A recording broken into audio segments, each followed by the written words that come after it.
Welcome to IQriously. Get comfortable. Take a slow breath. Tonight, we're going to travel back, far back, to a world of gods and monsters, of heroes and impossible tasks, of a man so extraordinary that the ancient Greeks could only explain him by making him the son of a god. There's nothing you need to do, nowhere you need to be. Just listen. Part 1. The World of the Hero. Before we meet Hercules, we need to understand the world he lived in. Not the real world of ancient Greece, though that was remarkable enough, but the mythological world. The world as the Greeks imagined it to be and told stories about for thousands of years. In this world, the boundary between the human and the divine was porous and endlessly complicated. The gods Zeus, Hera, Poseidon, Athena, Apollo, and all the rest were not distant, abstract forces. They were active, passionate, frequently jealous, and deeply involved in human affairs. They fell in love with mortals. They punished those who offended them. They played favorites and bore grudges across generations. And sometimes they had children with humans. The children born from these unions, half mortal, half divine, occupied a strange and difficult space in the world. Too powerful to be ordinary, too human to be gods. Capable of extraordinary things, but also capable of terrible failures and profound suffering. The Greeks called them heroes. And the greatest of all the heroes, the one whose name became synonymous with strength and endurance, and the triumph of the human spirit over seemingly impossible odds, was a man called Heracles. You probably know him better by his Roman name, Hercules. His story begins, as so many Greek myths do, with a god behaving badly. Part 2. The Birth of a Hero. Zeus, king of the gods, ruler of Mount Olympus, master of thunder and lightning, had a weakness. He was endlessly, enthusiastically unfaithful to his wife. His wife was Hera, queen of the gods, goddess of marriage and family, a powerful, proud, and formidably intelligent deity who was also, understandably, in a state of more or less permanent fury about her husband's behavior. Zeus fell in love with a mortal woman named Alcmene, a woman of noble birth, remarkable beauty, and exceptional virtue. While her husband was away at war, Zeus disguised himself as the returning husband and visited Alcmene. The result of this deception was a child. Hera knew. She always knew. And from the very first moment of Hercules' existence, she hated him with a cold, implacable fury. On the night of Alcmene's labor, Zeus had declared to the assembled gods that the next child born of his bloodline would rule over all the surrounding peoples.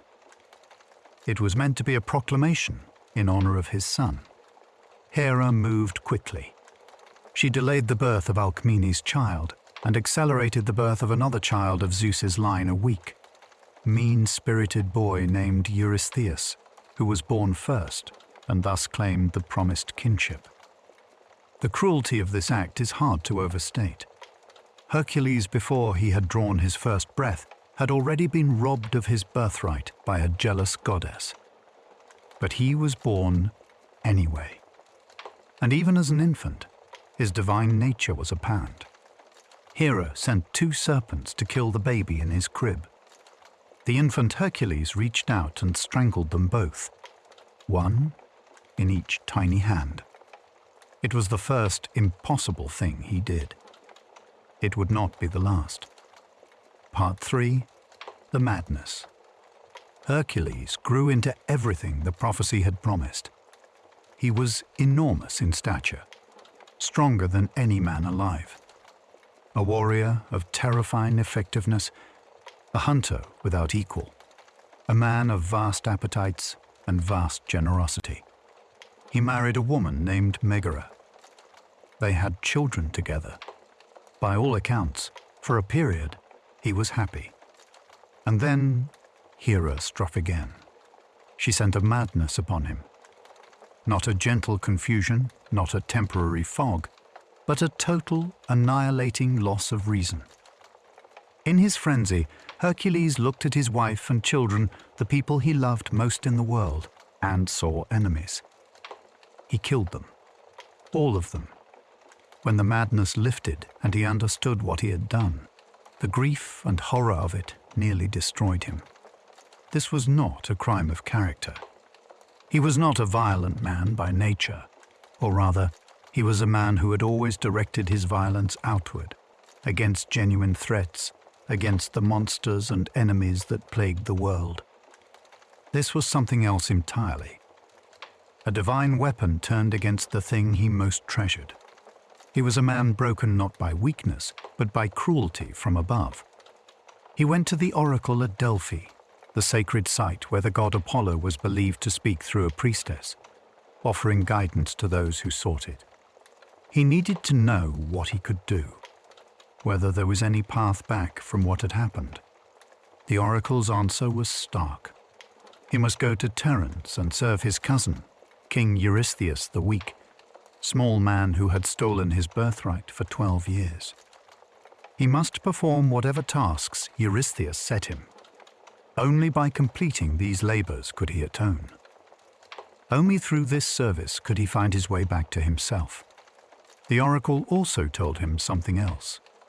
Something that made the path, however painful, worth walking. If he completed the labors, he would achieve immortality. He would become a god. Hercules set down his grief and went to Terence. Part 4. The Cowardly King. Before we begin the labors themselves, a word about Eurystheus. Because Eurystheus is one of the great comic villains of Greek mythology, a man so thoroughly outclassed by the hero he was supposed to be punishing that the whole arrangement has a dark absurdity to it. Eurystheus was small, where Hercules was vast. Timid, where Hercules was fearless. Petty, where Hercules was generous. He had been made king through divine manipulation rather than any merit of his own, and he knew it. The arrival of Hercules, this enormous, legendary figure of impossible strength, terrified him. So he designed the labors with two goals in mind. The first was to kill Hercules. Each task was meant to be not merely difficult, but impossible. A death sentence dressed up as a chore. The second goal, almost as important to the small man's psychology, was to humiliate him, to send the greatest hero of the age on errands, to make him fetch things and clean things and run about after animals like a glorified errand boy.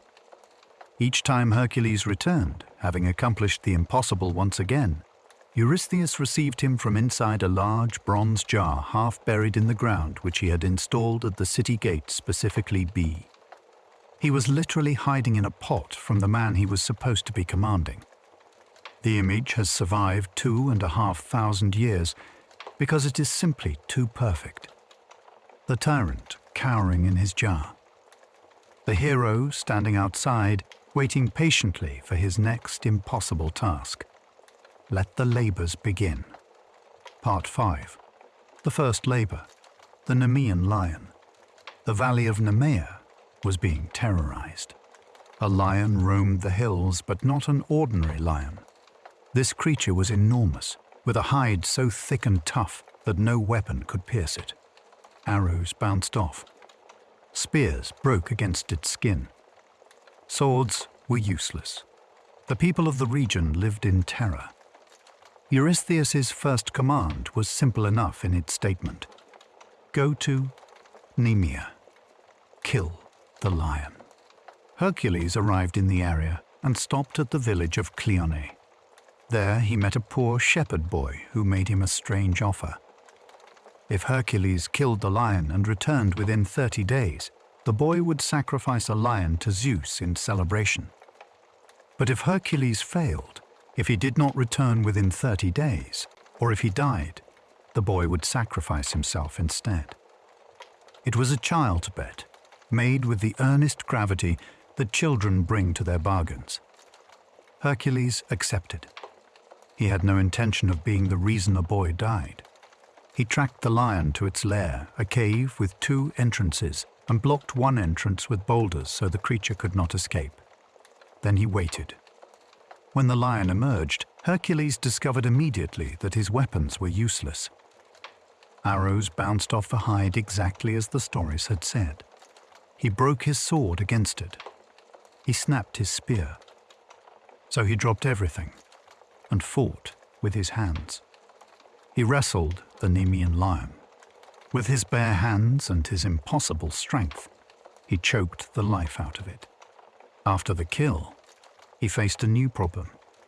He needed to skin the lion for its hide. He had a feeling that armor made of indestructible skin might prove useful in the labors to come. But no blade could cut it.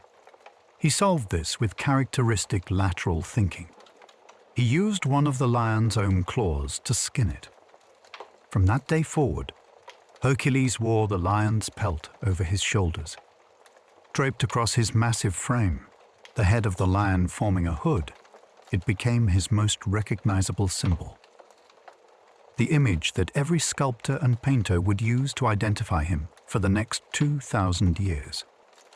He returned to Cleone on the 30th day. The boy was preparing his sacrifice. He prepared a very different one. Part 6, the second labor, the Lernaean Hydra. The second labor took Hercules to the marshes of Lerna, near the city of Argos. In the swamps, there lived a creature called the Hydra, half serpent, half nightmare. It had the body of a massive snake and multiple heads. The ancient sources disagree on exactly how many, but 9 is the most commonly cited number, with one of them immortal and indestructible. The Hydra's breath was poisonous. Its blood was venomous. The very air around its lair was thick with toxic vapor, and when you cut off one of its heads, 2 more grew back in its place. Hercules arrived at Lerna with his nephew Iolaus driving his chariot. He drove the Hydra out of its lair with burning torches, then waded in to begin cutting off heads. He discovered the problem quickly. For every head he severed, 2 sprouted. He was making things worse. Hera, watching from above and hoping to see him fail, sent a giant crab to bite at his feet while he fought an almost comically petty intervention that Hercules dealt with by crushing it underfoot. In honor of this small act of spite, Hera later placed the crab in the stars as the constellation Cancer. The solution to the Hydra came from Iolaus. After Hercules cut off each head, Iolaus rushed forward with a burning torch and cauterized the stumps, searing the wound closed before new heads could grow. Together, they worked through the Hydra's regenerating heads one by one until only the immortal one remained. But one could not be killed. So Hercules cut it off and buried it, still hissing and writhing, under an enormous rock beside the road. Then he dipped his arrows in the Hydra's blood, making them lethally poisonous. Those arrows would serve him and ultimately bring about his own death for the rest of his life. When Hercules reported the completion of the second labor, Eurystheus refused to count it. Because Iolaus had helped, he said, the labor was void. Hercules swallowed the injustice and said nothing. He was a man of honor, serving his penance. The rules were the rules, even when the rules were applied by a man hiding in a bronze jar. 2 tasks down, 10 more to go. Or so he thought. Part 7, the third and fourth labors, the hind and the boar. The third labor required a different kind of strength entirely. The Cyrenian hind was a golden deer, a doe of extraordinary beauty, with golden antlers and hooves of bronze, sacred to the goddess Artemis. It was not a monster. It had done no harm to anyone. But Eurystheus wanted it brought to him alive. The catch was this. The hind belonged to Artemis, goddess of the hunt. To harm it or distress it would be to offend a goddess. And Eurystheus knew perfectly well that catching it without harming it was, for all practical purposes, impossible. It was faster than any living thing. It never stopped moving. It never tired. Hercules chased it for a full year. A year. Across mountains and rivers and distant lands, through every season, day after day after day. He finally caught it while it paused to drink from a river, shooting a carefully aimed arrow between its tendons to pin it without drawing blood, catching it before it could fall and be injured. When Artemis appeared, furious, Hercules explained the situation calmly and honestly. He was serving his penance. He would return the hind once it had been shown to Eurystheus. He meant no disrespect to the goddess or her sacred animal. Artemis, recognizing both his sincerity and his circumstances, let him pass. Hercules carried the Ceryneian hind all the way back to Terens. Eurystheus came out of his jar to look. Then Hercules released it, and it ran free, back to the forests of Artemis. The fourth labor was the Erymanthian boar. A massive, savage creature terrorizing the region of Arcadia, it needed to be captured alive, another deliberate torment, since killing a wild boar is dangerous enough. Catching one without killing it is something else entirely. On his way to hunt the boar, Hercules stopped to visit the centaurs, the half-man, half-horse beings of Greek mythology, some of whom were wise and noble. He stayed with a centaur named Pholus, who opened a jar of communal wine. The smell drifted, and the other centaurs, driven wild by it, attacked. In the chaos, Hercules accidentally wounded his old friend and teacher Chiron, the wisest and most noble of all the centaurs, with one of his poisoned arrows. The wound was incurable. Chiron, who was immortal and could not die, was condemned to suffer forever. He eventually chose to give up his immortality to take the place of the bound Titan Prometheus and let himself finally die rather than endure endless pain. It was an act of profound sorrow in the middle of what was meant to be a simple task. Hercules eventually caught the Erymanthian boar by driving it into deep snow on the mountain heights, where it floundered and exhausted itself, and he netted it. He carried it back to Terens on his shoulders.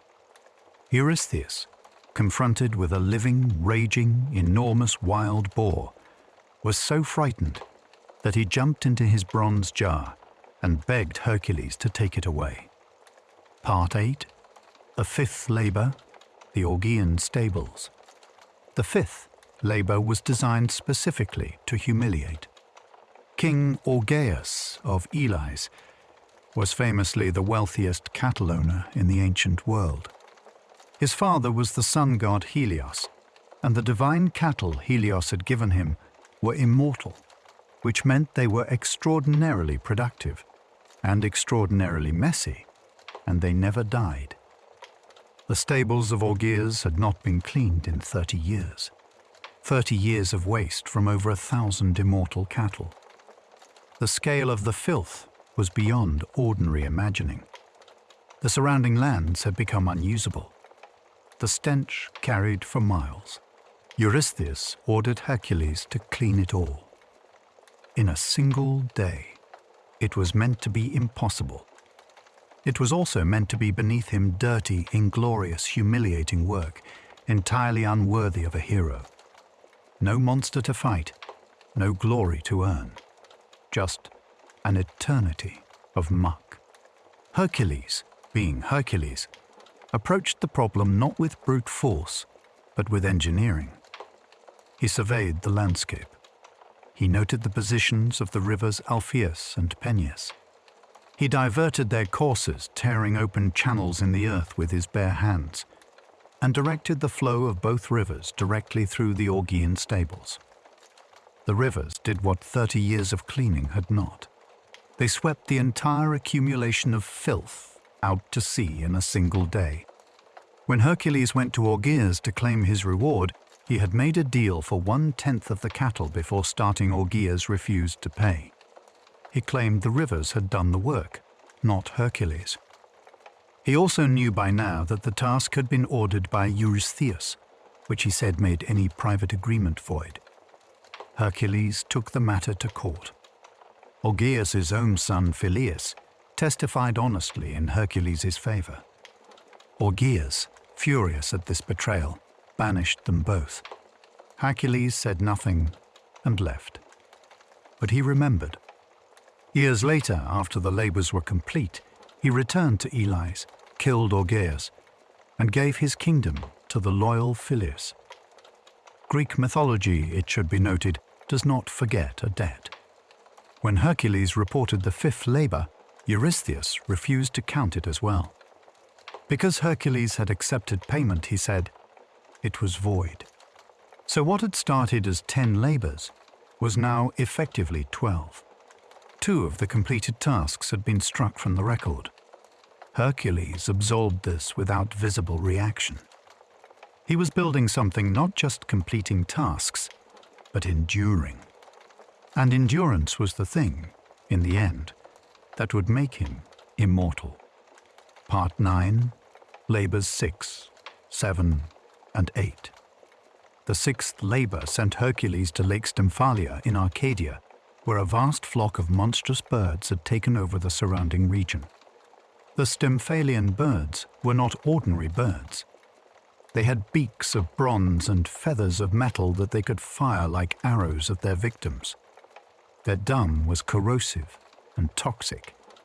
They had multiplied so rapidly that they darkened the sky over the lake and had driven all human habitation from the area. The problem, practically speaking, was getting close enough to deal with them. The marshy ground around the lake would not support the weight of a man, and Hercules could not wade in to attack them. Athena came to his aid. She had always had a soft spot for heroes of genuine virtue, and she appeared with a gift, a bronze rattle, or castanets, made by the divine craftsman Hephaestus. The noise it produced was extraordinary, terrible and clanging, and impossible to ignore. Hercules climbed to the high ground above the marsh and shook the rattle. The birds, startled by the sound, erupted into the air in a vast, wheeling flock. And as they rose, Hercules shot them, his poisoned arrows, one after another, bringing them down until the survivors fled and never returned. The 7th labor was the Cretan bull, a magnificent divine bull sent to the island of Crete by Poseidon, which had subsequently gone mad and was devastating the island. Hercules sailed to Crete, wrestled the bull into submission with his bare hands, and brought it back to the mainland. Eurystheus, as usual, was frightened of it and set it free. The bull eventually made its way to Marathon, where it became known as the Marathonian bull and featured later in the adventures of another hero, Theseus. The 8th labor was the mares of Diomedes. 4 magnificent savage horses belonging to a Thracian king named Diomedes, a man who fed his horses on human flesh. The horses had been driven so wild by their unnatural diet that they were almost impossible to control. Hercules arrived, killed the brutal Diomedes, and fed him to his own horses. Whether it was justice or practicality or some combination of both, the effect was remarkable. Having eaten their master, the horses calmed considerably. Hercules hitched them to a chariot and drove them back to Terence. Eurystheus released them. They eventually found their way to Macedonia, where according to one tradition, their descendants survived until the time of Alexander the Great. Part 10, the 9th labor, the belt of Hippolyta. The 9th labor took Hercules somewhere entirely different. Not to a monster's lair or a king's cursed livestock, but into the territory of the Amazons. The Amazons were a warrior tribe of women, fierce and independent, who lived on the shores of the Black Sea. They were not monsters. They were human, formidable, organized, and proud. They wanted nothing from the world of men and expected nothing in return. Their queen was Hippolyta, and she wore a belt, a magical girdle given to her by Ares, the god of war. It was the symbol of her authority and power. Eurystheus wanted it, not because he had any use for it, but because obtaining it seemed impossible. What happened next is one of the more tragic episodes in all 12 Labours. Hercules arrived and, remarkably, Hippolyta was willing to give him the belt. She had heard of his story, of the divine madness, the murders he had not chosen, the penance he was serving. She respected what she saw. She agreed to help. And then Hera intervened. The goddess, unable to bear the thought of Hercules succeeding without suffering, disguised herself as an Amazon warrior and moved through the ranks, whispering. She told the women that Hercules had come to kidnap their queen, to take Hippolyta away. The Amazons armed themselves and charged. Hercules, seeing the armed warriors rushing towards him, assumed he had been betrayed, that Hippolyta's willingness had been a trap. He fought back, and in the chaos, Hippolyta was killed. It was a death born entirely of Hera's malice. A queen who had chosen kindness, killed by a misunderstanding engineered by a goddess. Hercules took the belt and returned. But this was not a triumph. It was a tragedy, one of the quieter, sadder moments in the mythology of a man who was very familiar with sadness. Part 11, Labours 10 and 11, The Cattle and the Apples. The 10th labour sent Hercules to the very edge of the known world, on the island of Erythea, far out in what the Greeks believed to be the Western Ocean beyond the Pillars of Hercules, as they later became known. At the mouth of what we now call the Mediterranean lived a monster named Cher. Geryon was unique. He had one body but 3 separate upper torsos, each with its own head and pair of arms. He was guarded by a 2-headed dog named Orthrus, brother to Cerberus, and a herdsman named Eurytion. And he owned a vast herd of magnificent red cattle. The journey to Erythea alone was an epic. Hercules crossed the Libyan desert and the burning wilderness beyond. At one point, maddened by the heat, he raised his bow and threatened to shoot the sun itself. The sun god Helios, more amused than offended, lent him a giant golden cup to sail across the ocean in. Hercules arrived, killed Orthrus and Eurytion and Geryon himself, and began driving the cattle home. The return journey was longer and harder than the outward one. The cattle escaped. Hera sent gadflies to scatter the herd. A fire-breathing giant named Cacus stole some of them while Hercules slept. A cow escaped and swam to Sicily.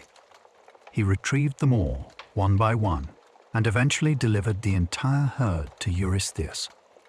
Who sacrificed them to Hera? Of course he did. The 11th labour was perhaps the most philosophically interesting of all. The golden apples of the Hesperides. The Hesperides were nymphs, daughters of the Titan Atlas, who tended a garden at the western edge of the world where a tree grew bearing golden apples. These apples had been a wedding gift from the earth goddess Gaia to Hera when she married Zeus. They could grant immortality. They were guarded by the Hesperides themselves, and by Ladon, a dragon with 100 heads who never slept. Nobody knew exactly where the garden was. Hercules wandered the world asking. He encountered Nereus, the shape-shifting old man of the sea, and wrestled him into submission to extract the information. He passed through Egypt and Africa. He fought Antaeus, a giant wrestler who could not be defeated as long as he remained in contact with his mother, the earth, by lifting him off the ground and crushing him in a bear hug. He held the sky on his shoulders. In one tradition, after Prometheus directed him to seek the help of Atlas. He finally reached the garden, And here he made a decision that reveals something important about him. Rather than fight Ladon the dragon, which he was entirely capable of doing, he found a more elegant solution. He offered to take the weight of the heavens from Atlas's shoulders, just for a little while, if Atlas would go and fetch the apples for him. Atlas, who had been condemned to hold up the sky for eternity, leapt at the chance to set the burden down. He went. He returned with the apples. And then he announced that he rather enjoyed not holding the sky. He would deliver the apples to Eurystheus himself. Hercules could stay there holding up the heavens indefinitely. Hercules agreed. Then he asked Atlas to take the sky back for just a moment, just while he adjusted his cloak, to make the burden easier to bear. Atlas, not the sharpest mind among the Titans, agreed. Hercules picked up the apples and walked away. Atlas stood there, holding the sky, realizing what had happened. The apples were brought to Eurystheus, who had no idea what to do with them. They were divine objects. They could not be kept by mortals. Athena quietly returned them to the garden of the Hesperides, where they belonged. Part 12. The 12th Labour, into the underworld. And now we come to the last.